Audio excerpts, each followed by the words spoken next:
Hello and welcome to the TAFFD podcast. TAFFD has been nominating people who have done exemplary work in the public field, futurist leaders, speakers, authors, and activists who with their work have impacted a positive change for humanity at large. In keeping with the tradition, this year also we have nominated 40 wonderful people for the TAFFD's Certification for Excellence. This is our way of showing gratitude and appreciation of the tremendous progress and development they effect with their work for society and the world at large. In this context, we have with us Professor Shirley Zinn from South Africa. She has been nominated for the Futurist Leader Certification for this year. It gives me great pleasure to present to you our guest for today, Professor Shirley Zinn. Hello, Professor. Thank you so much for that gracious introduction. I'm honored and humbled to be here today. Thank you too for the nomination. It's a true honor to be recognized like this, and I really look forward to the conversation today. We are much honored and pleased to have you with us today. Before we begin, let me quickly read out a portion of her biodata. Shirley is currently an independent non-executive director on the boards of JSE-listed Sanlam Limited and Sanlam Life Insurance Limited, MTN-SA, also chair of the HR Remuneration and Social Ethics Committee, Afrocentric member of REMPO and Social and Ethics Committee, Advertise Tech also is lead independent and chair of REMPO, member of SEC, and Spur Corporation, also chairs and REMPO. She has recently been appointed onto the boards of LRMG Performance Architects and NPL.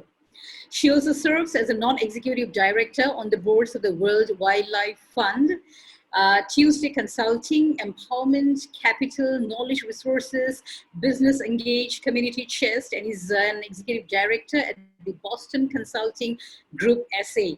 She also serves on the Takeover Regulation Panel board. In addition, she is the HR advisor to the board of Silvertree Internet Holdings.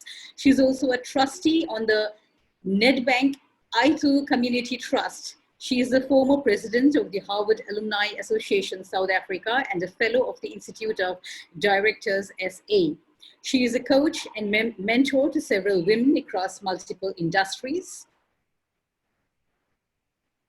In 2015, she published her autobiography entitled Swimming Upstream, which focuses on her personal and professional journey. It has officially been announced as a bestseller. Since the launch of her book, she has done several Swimming Upstream talks on nationally at corporate schools, universities, and charities with the hope of motivating and inspiring especially disadvantaged youth and women. She was awarded the top woman in business and government and top executive in corporate South Africa by Top Comedia in 2008. She was also recognized by the Black Business Quarterly and received the award for top woman in business and government and most visionary woman, and received the award for top woman in business and government in 2008. She also received an award from the World Human Resources Congress in Mumbai in 2007 and 2013 respectively for the excellence in global HR leadership. In 2012, she was listed in the top 30 Wonder Women in South Africa by the Waits Business Journal. She was awarded Africa's Most Influential Women in Business and Government for 2006 in the SME sector by CEO Global. Her most recent award on 27th November 2018 was Continental Winner in the Business and Professional Services sector by CEO Global. She has also completed her 9th Two Oceans Half Marathon in March 2018 and is preparing for her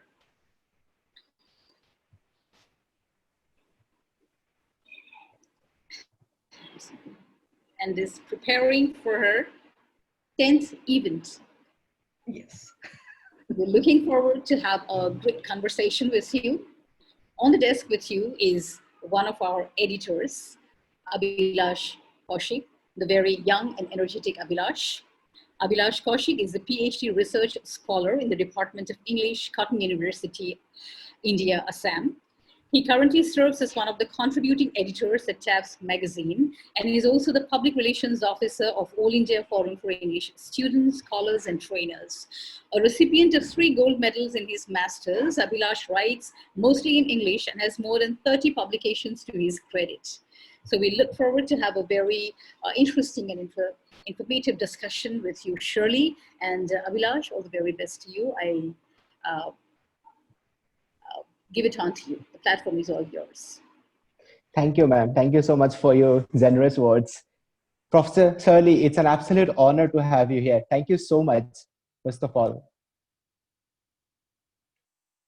Thank you very much, Abhilash, for having me here. It's wonderful to be in the presence of people who are doing such amazing work, and I'm looking forward to this conversation.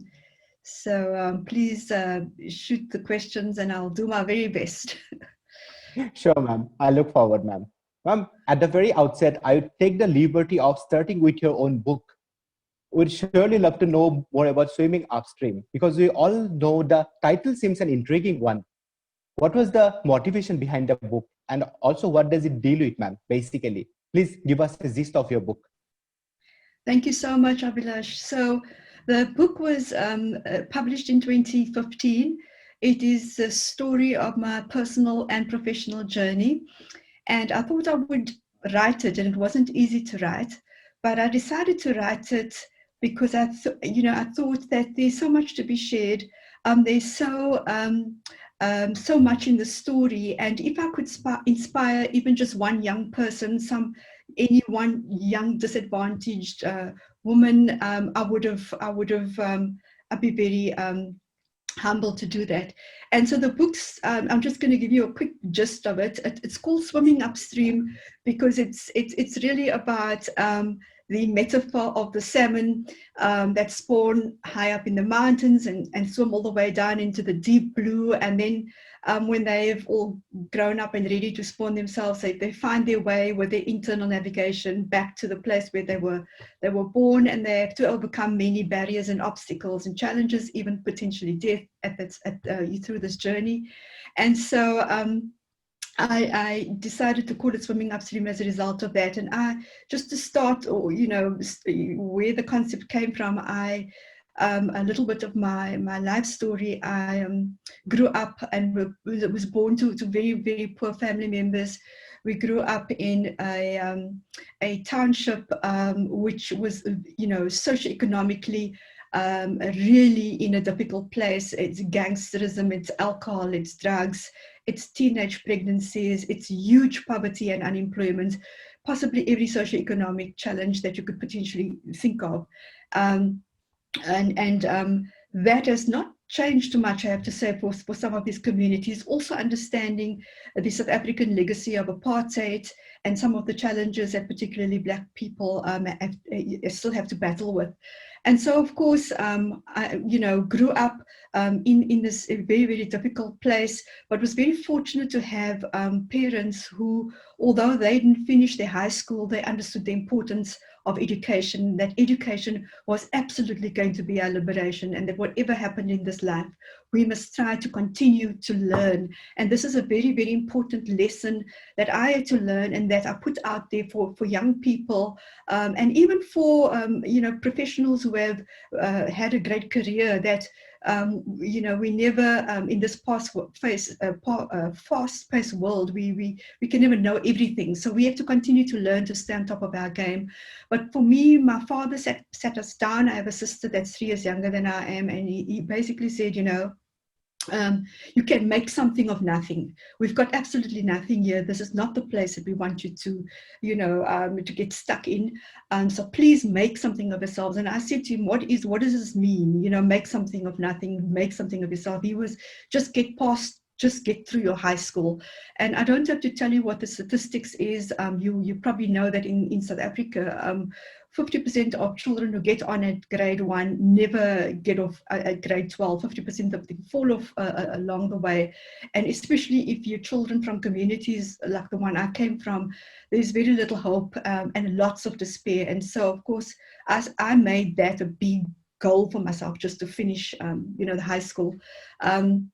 And so I was very grateful for that. My mom, on the other side, was more interested in sharing stories of respect people, work hard for what it is that you want, live your values. You didn't use fancy words like that, but it was very simple things like, don't just work hard, but do things as, to the very best of your ability. Do everything to the very best of your ability. We're not asking you to be perfect. We're just saying that use every opportunity and do it well. And then she talked about living in service of others, trying to make a difference to the world, and being kind to other people. Just, some of the salt of the earth messages that carried me through life. And the combination of my mother and my father's messages have, propelled me to overcome a huge adversity. And I want to say that the impossible really is possible in many senses. I went and I finished high school. I had to, because we lived in this very, very unsafe area where I had to go and live with my grandmother on the other side of the school. And of course, this is where I learned things like discipline, punctuality. She was very, very determined to teach us these lessons. And as young children, we know what it's like when your grandmother tries to tell you, you've got to play. You can play till 5 o'clock, but don't come here 5 minutes past 5. You're late and you won't play tomorrow. And so I'm truly grateful for all of those messages, because it taught me determination, it taught me diligence, and it showed me what was possible in a seemingly impossible situation. And so, of course, I got to through my high school, I got to the last few months of final year, and these two teachers sat me down and they said to me, you're not shooting at the lights, you're not the A grade student, but we believe, and this is the message, Abhilash, which is very, very important that I wanted to get across in this book, is that each one of us has amazing talent within us, and each one of us has potential to do much, much more than we think is possible in this world. Even when everything is going against you, you have the potential and you have the magic locked up inside of you, and this needs to be unleashed. And so I said to them, so what do you mean? What do you want me to do? And they said, we want you to go home tonight and speak to your parents about university. And university was never part of our worldview, was never part of anything that I would have aspired to. And so the message for me in that was, sometimes it can take 5 minutes to change a person's life forever. The trajectory changed forever. I went home, had the conversation. It was a difficult one about we don't have money and we don't have time. But we will take care of you as long as you apply yourself and you pass. And so, of course, there are lots of stories within the stories, and I'm just moving ahead quickly because I know that you have more questions for me. But if I had to fast forward that, I had to get a government bursary, and the only way to get a government bursary at the time was to become a teacher, a nurse, or a social worker. And I decided I can start with being a teacher, and that resonated with me. But I had all of 5 minutes to think about this. But I'm really grateful to those educators, and I want to say that sometimes as teachers, they're the unsung heroes in our lives, and I think that each one of us potentially has a teacher that has inspired us, and I'm truly grateful to them today. And sometimes it can just be that 5 minutes that shifts somebody into a space that they might not have been in. And so, of course, I went to university. I finished my first degree and my higher diploma in education. And I became an English teacher for 4 years. I did the 4 years back to government. And then I went on and I decided, hey, you finished your first degree, you can go on and do a second degree. Why not? So I studied part-time. I did an honors degree in education through the University of South Africa. I did that part-time while I was working. And we all know what part-time studying can be like. It's very challenging. And then after that, 4 years was done, I went to the University of the Western Cape as a lecturer in teacher education. And I decided, okay, we're at the university, we can do a master's now. So I did a master's in education and managed to get through that. And then, of course, life happened and I met my husband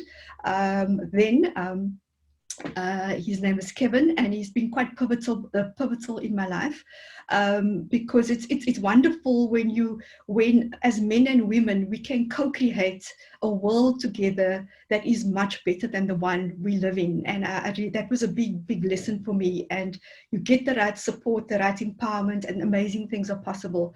And so, of course, his mother clipped out a little newspaper clipping, and she said, I said, what is this? She said, you must apply for it. It said, Harvard South African Fellowship now open for application. I never in my wildest dreams imagined that I would be going to Harvard University for any reason at all. But anyway, I applied, and I'm sure thousands of other people must have applied. And I managed to get in. So I went off to Harvard. I did a second master's in education there. And then I had this most amazing supervisor, and he said to me, no, you must do the doctorate. And the big lesson that I took from that is sometimes we must believe in ourselves. There are other people who believe in us before we believe in ourselves. And also the big thing was to surround yourself with people who uplift and inspire you. Often we caught up with toxic people around us, and we get sucked into the negativity, but we have to remain optimistic. And even today, through all the challenges that we face as leaders, we have to remain optimistic if we are to, infuse empathy and the ability to get through difficult times, especially calamitous times like ours right now, to be resilient in all of that. And so, of course, I went and I did the doctorate in education, and I came back to South Africa. But if that wasn't hard enough, I didn't have a scholarship for the doctorate. I was completely bankrupt, I think, in 3 months into the doctorate. Harvard University looked at my results, and they said they will assist me with my tuition if I continue to perform. So the pressure was really on to perform, and I managed to finish ahead of my cohort only because of the stress. But if that, Abhilash, wasn't traumatic enough, we gave birth to our son right in the middle of that doctorate while I was at Harvard in Boston, Massachusetts. And it was such an amazing experience. And I came home with both my doctorate and my baby and my husband, and we started our life back here in South Africa. And for me, it was always about purpose and meaning. Why am I alive? What am I supposed to be doing in this world? What social impact do I want to make? And so I've always spent a lot of my time in education, but I couldn't find a job in education when I came back from Harvard. Somehow it was a difficult thing. And I decided to apply for a job as a training manager in a corporate. That was my first sort of, entrance into a corporate. I never imagined I would do that. But that then took me into a whole career of human resource management. And for me, it's all about human potential and what is possible if we nurture that potential. And we can nurture that potential when we're children, when we're at high school, when we are adults, whether we're at university or at work. And so for me, it was all in the same vein. And I was very fortunate to meet Brenda as well when I was head of HR at Nedbank here in South Africa. I managed to hold some amazing roles in both government and in private sector. I also held a role in Africa, Middle East for Reckitt Benckiser. I don't know if you know the company. And just to quickly finish my story, adversity comes in the most unpredictable ways often. And we moved to Johannesburg, which I was saying earlier is 2 hours flight from Cape Town, where I'm currently located and where I was born and bred. And we used to come home for Christmas and fly up and down from Johannesburg to Cape Town. And this particular year, we had a wonderful time here, and we were driving back actually to Johannesburg. And we had a horrible car accident, and we lost our only child at the age of 7 in that car accident. And so the book is dedicated to Jamie. And I'm very grateful for the 7 years I had with him, because if I didn't have him for that 7 years, I would not be sitting here today telling you this story. And although this adversity came our way, I had to find a way to really lift myself out of my despair, out of my grief. And I had to say, what is the true meaning of life, and what is my purpose here? And so I want to, say that I've had the best of times and the worst of times in the true Dickens sense. And I wanted to share the story to say that we never know what life is going to toss our way. A lot of us, especially now in this COVID environment, have suffered enormously, plenty of challenges, financial challenges, social challenges, personal, mental health issues. We've had lots of things happen in the world with Black Lives Matters. We've had lots of issues here in South Africa with gender-based violence during this time. And I think that we live in a world where there's a lot of intricacy in terms of, the complexities that we are facing. And we know that everything is intertwined. And if you can tell a story of how you can overcome the challenges of life, which all of us will ultimately face in one way, shape, or form, we can inspire other people to do the same. And so, and that is really, in a nutshell, what this has really been all about for me. Thank you. Wow, ma'am, you have been such an inspiration. You told one line that life happened. Life well and truly happened for you, ma'am. You have seen everything. As you rightly said, the best of times, the worst of times. Wow, you have been such an inspiring role model as such.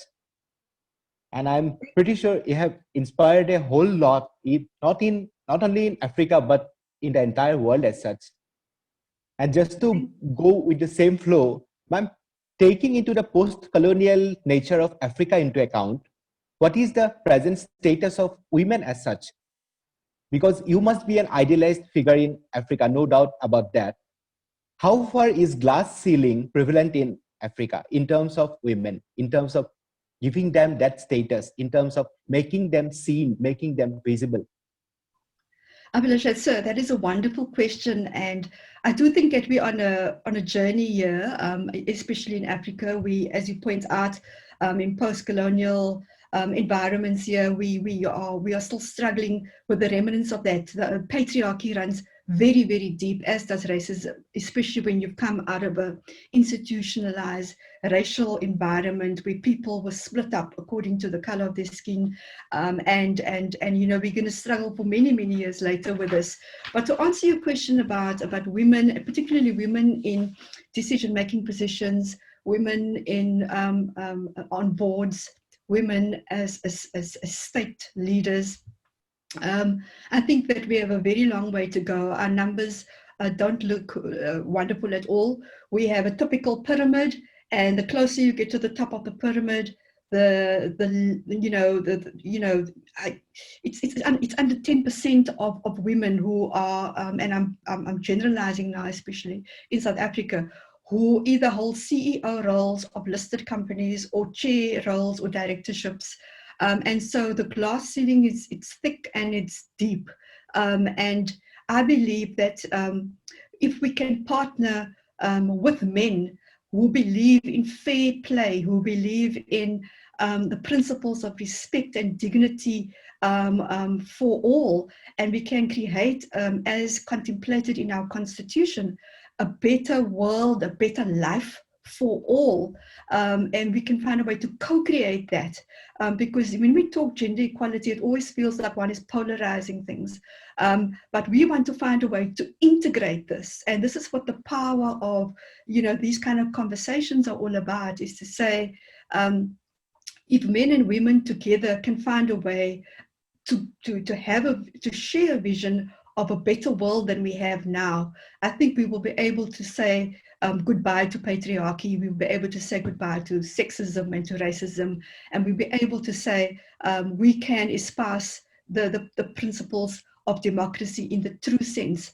But there are many, many challenges, many barriers here that we have to navigate. And I think when people see role models, when young people see people like myself who came from where we came from, and sometimes you also have to tell the story, because there's also a view that once you have the title, once you have the qualification, once you've reached the top of your organization, people don't realize that there's the human element there. There's the human being that has been vulnerable, that has been, through a very challenging times, and that we need to ensure that we are creating people-centric models that, are social justice and social impact is important, and that we need to make sure that we leave a legacy for our children and our children's children that is much better than the one we face right now. So, somebody did the maths and said it would take 100 years if we keep going at the same pace to find gender equality.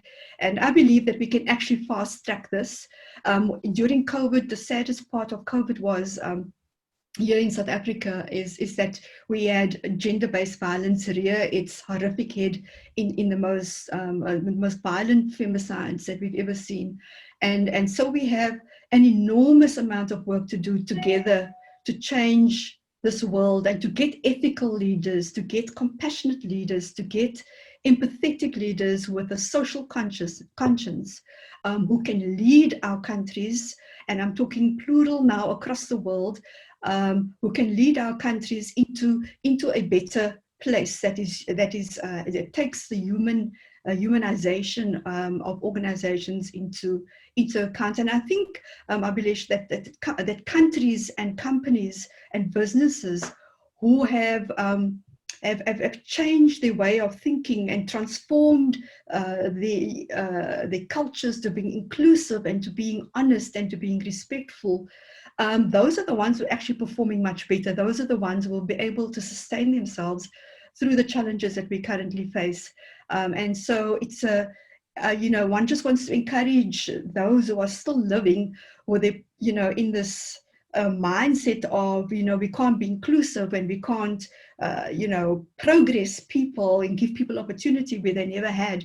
And we've never included people who have been on the pushed to the periphery of society by colonialism or patriarchy or whatever the ideology is. I believe we really have a fantastic opportunity to transform the world positively in a holistic manner, is some of the words that I picked up in some of your writings today. Yes, ma'am. Exactly. We just can hope that we get all these negative ideas so that we can develop some kind of equality in the right sense, in the term. Because all we need is a world which is free from any kind of discrimination in terms of making everyone seen, so that each one is treated in an equal manner. To go in the same flow, ma'am, you basically are an entrepreneur. What are your goals in terms of providing leadership to various organizations? Is there anything which you have not done but you would like to do? Thank you very, very much. The work, there is so much work here to be done to shift the hearts and minds of people, to offer them possibility, to unleash potential, to talk about the importance of transformation and changing lives and progressing our society into something much more fair and honest, and and giving our children the possibilities that we didn't have. There's so much work to be done, and entrepreneurs, I do believe, have a fantastic opportunity to play this role. Even though entrepreneurs usually start as small businesses out of their backyards and grow, with the right nurturing, with the right funding, with the right access to various empowerment and support. Particularly women businesses, they create employment. They take away the joblessness and the poverty. And we know we've done the research in South Africa. For every one person who has a job, there are 7 to 10 other people who can have a plate of food on the table at night. And so from an entrepreneurial point of view, we need to support especially small businesses, women-owned businesses especially, make sure that they are going to be successful, fund them effectively. And now things are going to be very much more difficult because this COVID situation has shut down many businesses. So for example, in Cape Town is very tourist focused. And because we haven't had any foreigners come in here for the last 6 months, lots of small businesses like in the tourism industry, like bed and breakfast and guest houses and other businesses like this have not been able to survive. And I think that from an economic point of view, we need to find a way to produce relief for entrepreneurs to ensure that we can get their businesses up and running again, and that they can become part the mainstream economy, because that is how we create the inclusion that we are looking for when everybody is economically active. None of our businesses, be it small or large, will survive in a society where there's so much inequality, where there's so much chaos and confusion, where there's so much crime. None of it can run effectively. So it's up to all of us to play a role wherever we might be, whether it be government, whether it be private sector, whether it be on small entrepreneurs. And we've seen that entrepreneurs in this country and in the world have gone on to do amazing things and create great organizations. And I think the important thing here is also to not lose sense of our purpose and what we are about in terms of the progress that we want to and the social impact that we want to have in our communities and in our societies. Exactly, ma'am. Yeah, we just hope that things become good in terms of up and running, in terms of getting back to that normalcy, because we all know COVID has, in a way, made the entire world into a standstill. It is nothing but a state which we would love to forget. Yes. Moving ahead, ma'am, would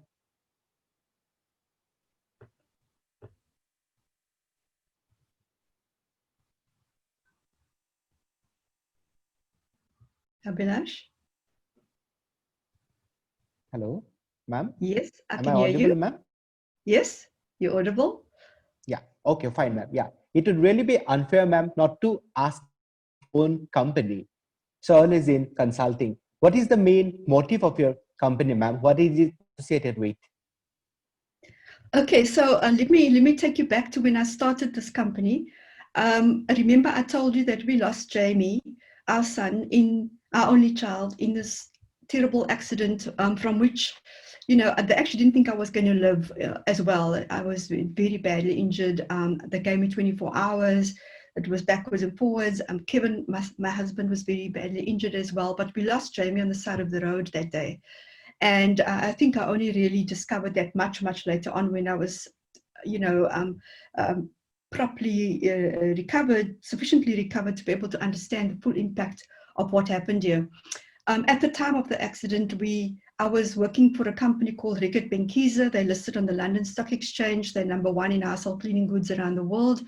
You might know their products. Actually, it's Dettol, it's Veet, it's all of these sorts of very big brand products.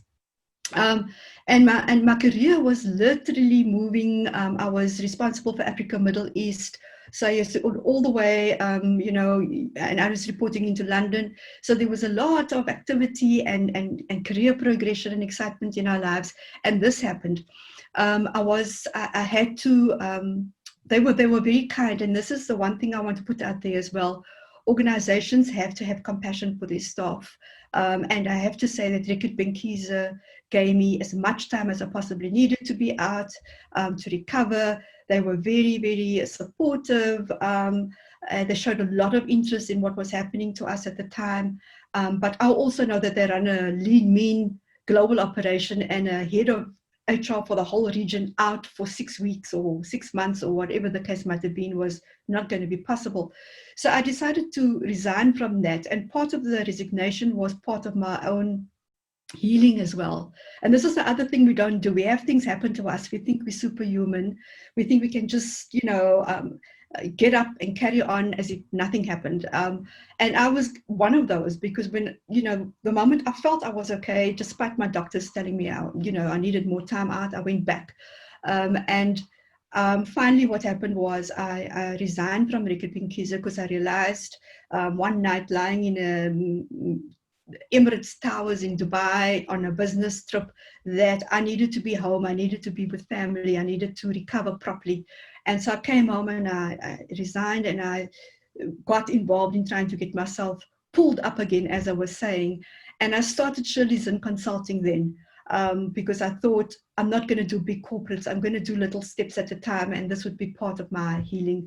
And so I held on to that organ. I held on to my little business the whole way through. But then I went back into executive roles a few months later. It was a very courageous step for me to step out. And I remember not wanting to not wanting to go for interviews because I just, your confidence is down, you don't know what you can and can't do anymore. And you're just not what you used to be. It was like a piece of my soul left my body when I lost that child of ours. And so I had to do the healing. And once I felt comfortable, I actually then decided to go for that interview, even though I wasn't sure what I was going to be able to do. And then, of course, I went on from there to the banks and into retail. And then we came back to Cape Town, and I decided, okay, I was done with these executive roles. I'm going to continue with Shirley Zinn Consulting. So the consulting that I do is around leadership development. What does good leaders for the future look like? What are the skills? What is the next cadre of leadership going to have to look like for us to shift the way the world is currently moving? And I'm very concerned about the challenges we have with leadership right now. So that's the one component. The other component is transformational. How do we create inclusive cultures in our society and in our workplaces? And so there's a lot of transformational work to be done. There's gender, race, there's age, there's all sorts of this culture, all sorts of things that we need to make sure that we are sensitive to all of those things in the way we create our organizations and organizational effectiveness. And then perhaps the third thing is no surprises, it's around education, it's around skills development. Our country needs, our organizations need skills, in order to be sustainable. We need skills for the future that we need to develop. And so I help organizations to do all of that. And I assist with HR, building HR strategy and appointing of senior HR people and of CEOs and other people like that. I get invited to sit on some of these recruitment panels. And of course, I've kept one little foot in academia still, so I still go up and teach a few classes in HR and in leadership. So this has been a nice, well-rounded life that I've managed to put together since I started Shirley Zinn Consulting. Right now, though, I have had to say a few of my clients have taken up quite a bit of my time during these challenges, but my non-executive director roles have become so busy, has exploded because of COVID and the time and effort one has to put into being on these boards during a crisis. And so I think that the boards have now taken up actually most of my time, and there's only a small piece left for the consulting work to be done. But I just love what I do, and I think the reason why I love it is because I can see what is capable when you support and nurture human beings to be the very best that they can be. And it is nothing more fulfilling for me, deeply fulfilling, than to see someone fly, spread their wings and fly because you've supported them in some small way. Ma'am, having listened to your story, it will not be wrong if we say that you are quite successful in life at this very point. Could you please outline some major driving forces behind your success? What were that urges, that specific point that made you succeed? I think, we have to decide what we believe success is.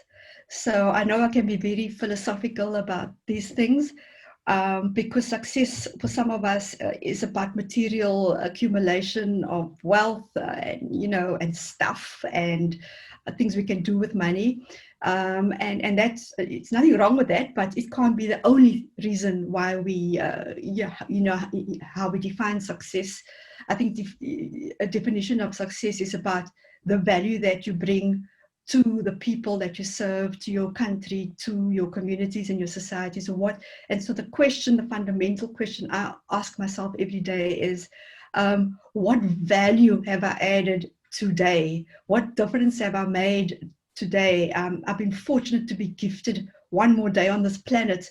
What is it that I've done to make a difference in the lives of anybody with all of my talks, with all of my work in HR, with all of the meetings that I attend, have I shifted the needle a little bit to progressing society to something that is more of a higher purpose than just, the material wealth that one can get with this? And am I being an example in my leadership? Am I inspiring people who might not have had all the opportunities I've had, but can they see that there is possibility even when things look very, very bad? I mean, for me, it was really about, it's about resilience that gives me the capacity to face trauma, loss, misfortune, and I can come through that, not less diminished, but more enhanced as a human being, that I can see, I can actively hope in the face of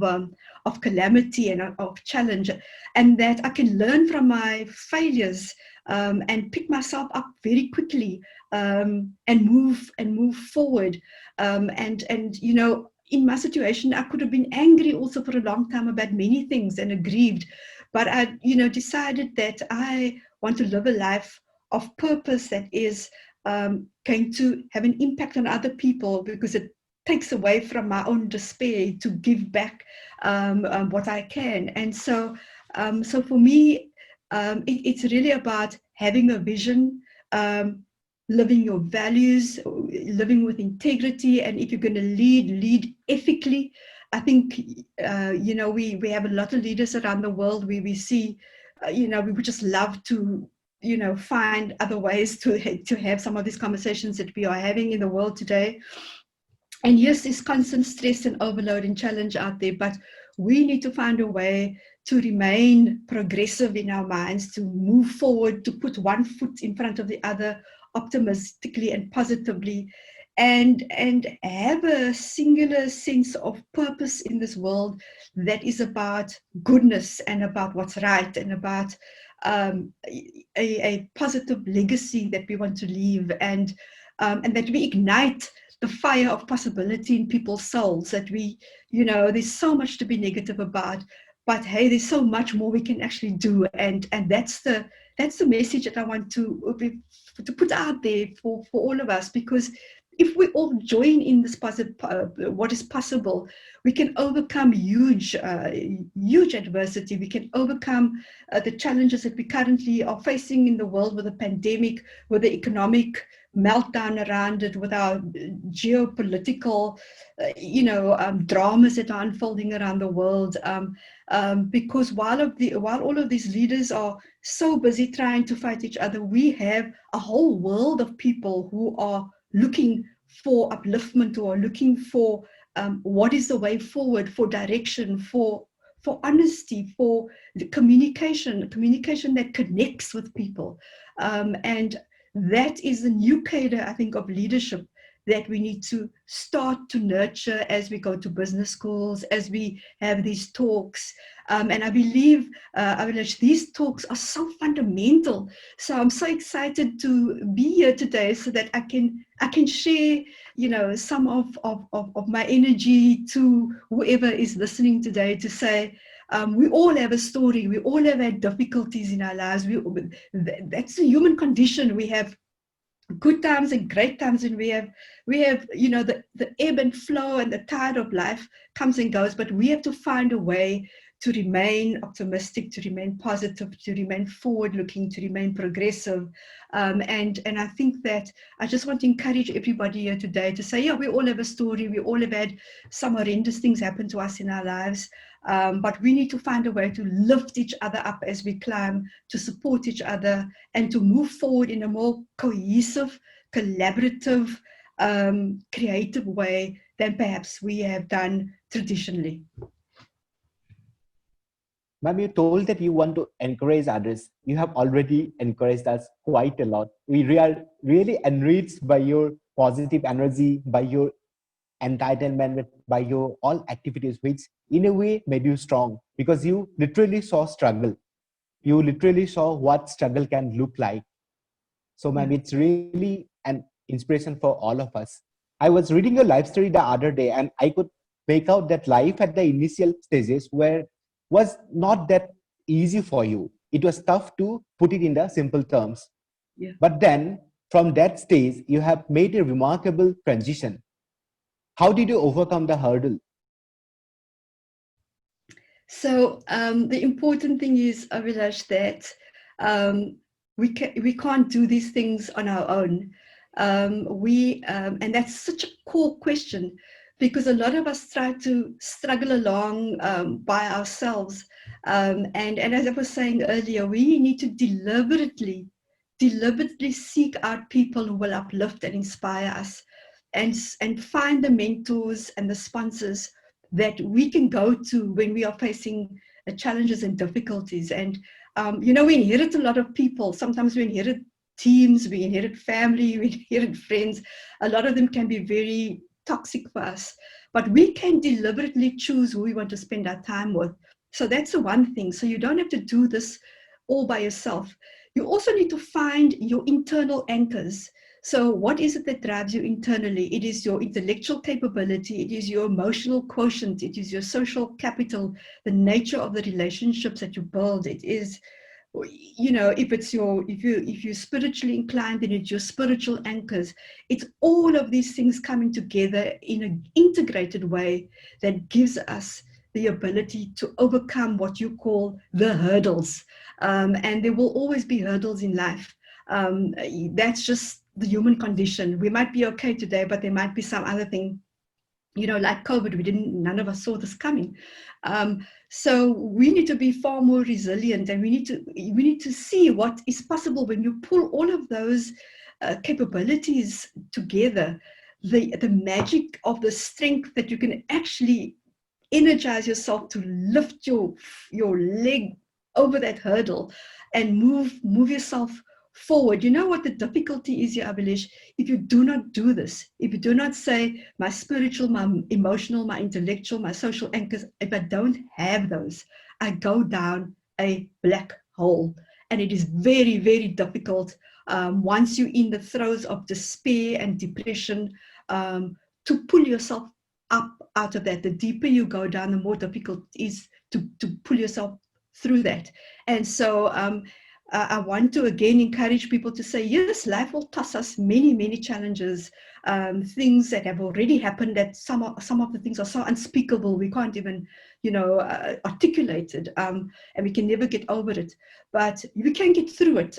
I can never get over the loss of Jamie, but I can get through it every day, because the mindset is such that you believe that you have the inner ability and you have the social support to pull yourself up even when you're having a bad day. It is possible to do that. Ma'am, I'm pretty sure wherever Jamie is at the moment, he must be really proud of you. He must be laughing at the moment, seeing your achievement, seeing you come up in such a great manner, in such a great way. Ma'am, you were awarded the top executive in corporate South Africa. Could you please elaborate on the very functioning of your business-related ideas so that the young minds can, in a way, follow your footsteps? What are the basic requisites for someone to be successful in any kind of business? So that's a wonderful question. I think to be successful in business, there are a whole lot of elements. The first is that you've got to continue to learn. This is the one thing I was saying, and I'm not saying you must do many degrees like I did. I'm saying you must learn from your mentors, from your coaches. You must read. You must, engage. You must have an opinion. You must have a point of view. Even if you stand alone, you must take a stand if things are not right.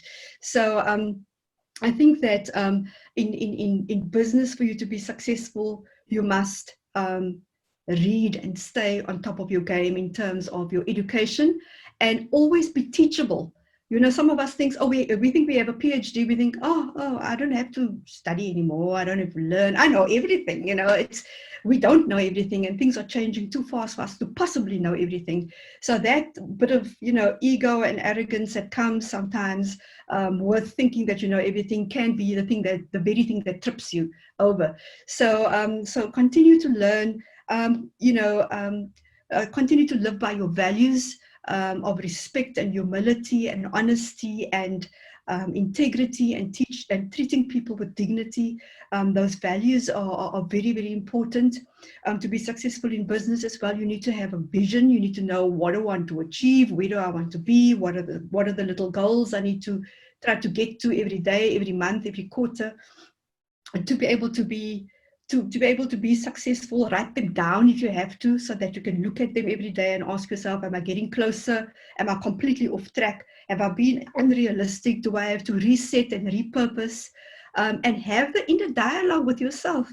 Sometimes, we have to change tack. It's nothing wrong with if you say, well, I've been going in a certain direction and maybe now I need to do this or I need to do that. That's fine, as long as you've been thinking. And the ability to think, I think a lot of us are very, very busy all the time, and we don't slow down enough to just think carefully about what it is that we're actually doing, and reflect and do the introspection and be a good leader of self first before you become a good leader of others. Understanding yourself, knowing intuitively whether you aligned within yourself in terms of what you think and what you do and what you say. Those things are all aligned.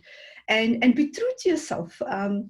Sometimes we can be our own worst inner critics as well, but it is important for us to establish with ourselves who we are, what is our purpose, what are we about, have a deep sense of awareness of our impact on other people. And in everything we do, we must be mindful of that.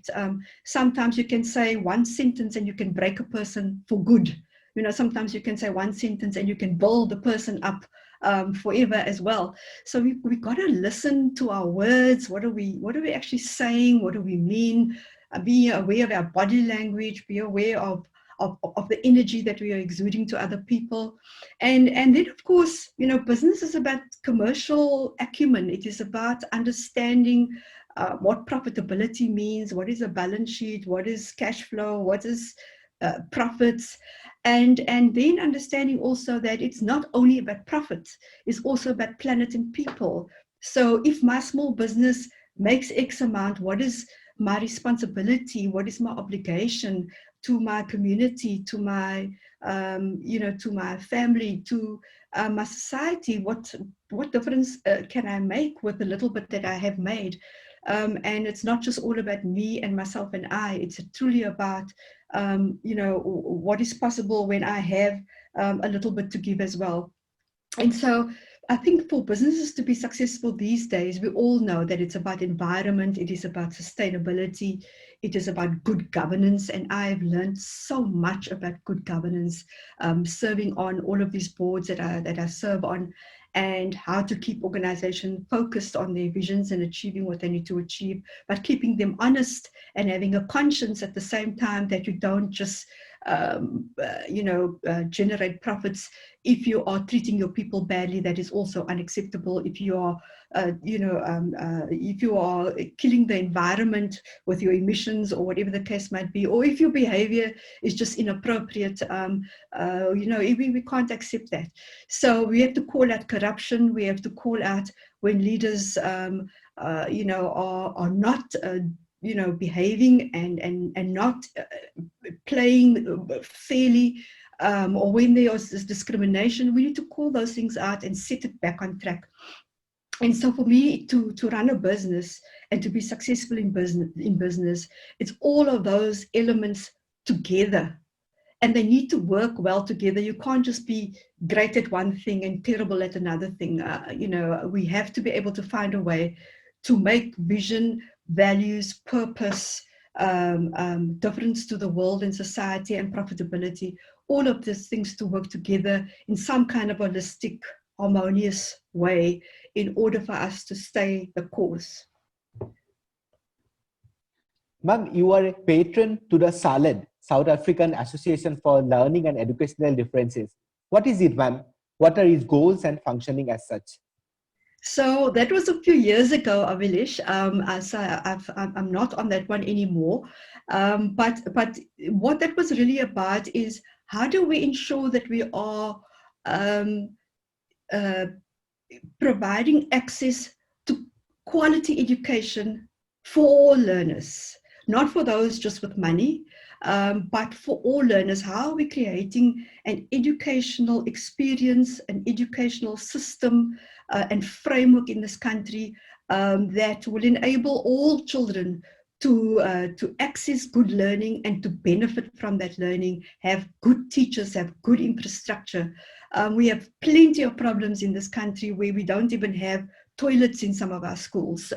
You know, we have the feeding schemes don't work. And these are particularly in very poor and disadvantaged schools. So how do we make sure that we are creating quality education experiences for everybody, even for those who are poor and live in devastating environments? This particular organization also focused on children with who are differently abled, children who have either some mental situation or some other accommodations that they might need. And how do we create schools that are able to accommodate wheelchairs, or able to mainstream children with learning disabilities that are often bright and very, very academically astute, but are just swept aside in this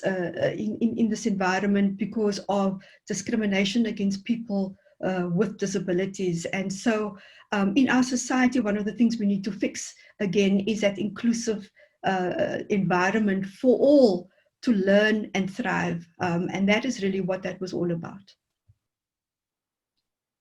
Such an interesting one, ma'am. Ma'am, you won an award in Mumbai in 2007 for global HR leadership. What was it, ma'am? If you could throw some light on that. And also please do share your views on the importance of leadership skill in any organization. Okay, so I was invited to Mumbai in 2007. Brenda, I think we were at Nedbank together at the time, and Nedbank was going through a massive financial turnaround strategy, and we were in the middle of that. So I actually couldn't go to Mumbai in 2007. I sent one of my team members with my speech, and they came back with my trophy to say that you actually won this award for Global HR Excellence. And I was completely amazed at all of this. And so, of course, in 2013, Dr. Bhatia, who runs the HR Congress, amongst other things that he runs, he invited me back and he said, this time you need to come personally, and we want to present you with this award once again. We've been following you since 2007. And so, of course, I decided this time I needed to show up. And so, of course, Kevin and I went off to Mumbai, and it was a massive event. I've never seen such a huge celebration of excellence, and they managed to get people from all across the world into this huge plate. I think it was the Taj in Land's End, I think it was, but it was just a wonderful celebration that all the CEOs of the huge I remember the CEO of one of the vehicle companies, Tata, and those big motor vehicle. I seem to remember them at my table, and it was just a wonderful celebration. And I remember walking into the room, and they said, "Shirley's finally here, all the way from South Africa." I was so overwhelmed by the joy with which we were received in Mumbai, and the warmth. He's tried to get me back there a few times to come and do talks. And of course, he had me on the stage to hand out things and to do talks that I was unprepared for as well. But what a joyous celebration that was. And I really was absolutely not expecting any of it, but it did help me to further spur me along and inspire me to do even more, to earn that accolade. That's so nice and so lovely to hear such things, man. Just to cap off your interesting journey, if you were to guide people listening to you now, what would you say in terms of becoming successful in life, mainly to the youth of any country for that matter? I think becoming successful in your life, you must believe in yourself, never lose the sense of who you are and where you've come from and what your anchors are in life. Never lose sense of what that is. I think sometimes something happens to people as they go up the ladder. They get less and less in touch with, you know, the people that were initially there to support them. And so remain true to yourself and never forget who you are. Continue to live your values and try to make a difference and try to live in service to others. We had a great example here in South Africa of a servant leader called Nelson Mandela. And, you know, during the lockdown, I reflected on his years in prison, 27 years in prison for something that he should never have been in prison for, a very, very small cell that I was fortunate to go and have a look at. And here we were locked up in our own houses, many of us with luxury, you know, of all the wonderful things we can have just in our own homes. And we were unhappy and complaining, you know, about life. And so it just teaches one deep gratitude. And I think one needs to take comfort from leadership like this that we were fortunate to have, and say, what can we learn from people like this? You learn about the humility of the person. You learn about the giving back. You learn about the fact that there are many mountains in life to be climbed, and you know, every time you get through one, there is another one. But you also learn that the impossible is possible, and when you let your own light shine, you give other people permission to do the same. And I'm quoting liberally now from all of his works and his readings. And this, in essence, is true leadership, and this is what will bring us success, I believe, in this country and in the world at large. I think there are too many people who are in it only for themselves, for their self-gratification, for self-serving, whatever their agendas or interests are, and lining their pockets with lots of money that they actually don't deserve. And forget that, you know, the essence of leadership really is about the difference that you make to this world. And so for me, that really is what the joys of leadership should be about. And it should be about that the leadership that truly takes people along on a journey of progress, of moving forward, of a future that is much better than the one we live in here now. Ma'am, it was such a pleasure listening to you, first of all, and to have listened to your story, if I can use that word, and to have come across your entire events. It was like a whirlpool. It was like a topsy-turvy ride, to be absolutely precise. And I am pretty sure that you have inspired each one of us, not only us, the team, but to everyone who will listen and who has or who have in a way got the gist of your entire story. So ma'am, it was an absolute pleasure for all of us. Now I would like to hand over the session to Sarita ma'am to carry forward. Ma'am, over to you. Shirley, thank you so much for this interview. Thank you so much, Sarita, for having me and for connecting and for arranging.